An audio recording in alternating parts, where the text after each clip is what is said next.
चलो बच्चों, let's read the question. The gas obeys the relation V is directly proportional to 1 by T square. The Cp and Cv by Cv value for the gas is. In this question, the key concept is adiabatic process. Adiabatic process. Basically, adiabatic process is a thermodynamic process in which there is no heat transfer in and out of the system. यानी heat का transfer नहीं होता है. No heat transfer यानी कि हमारा Q जो होता है it is equal to the zero. यानी डेल्टा Q जो होता है वो हमारा जीरो के बराबर होता है.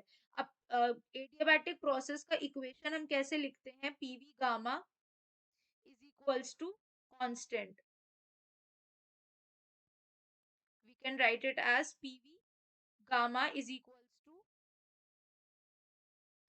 constant. अब यहाँ पर हमें क्या दिया हुआ है? V is directly proportional to 1 by T का स्क्वायर. अब इस इक्वेशन को that is V is directly proportional to 1 by T का स्क्वायर, इसे हम इस इक्वेशन में कैसे रखेंगे? तो हमने आइडियल गैस इक्वेशन यूज करी which is PV is equals to nRT. तो यानी P कितना हो जाएगा? nRT upon V.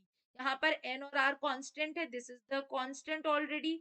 और यहाँ पे क्योंकि हमारा नंबर ऑफ मोल्स चेंज नहीं हो रहे हैं इसलिए ये भी कांस्टेंट है.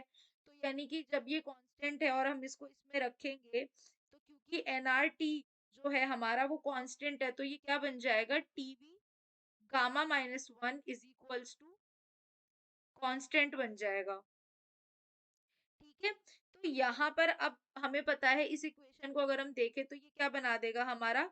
This will form TV 1/2 whole square, है ना? तो यानी कि अब हम इज इक्वल्स टू कांस्टेंट.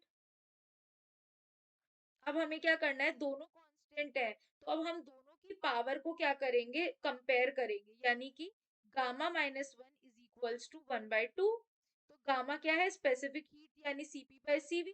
तो गामा कितना हो जाएगा?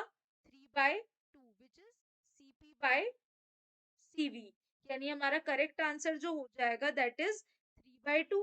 अब 3/2 को अगर हम कैलकुलेट करना चाहेंगे तो 3/2 हम कैसे कैलकुलेट कर पाएंगे?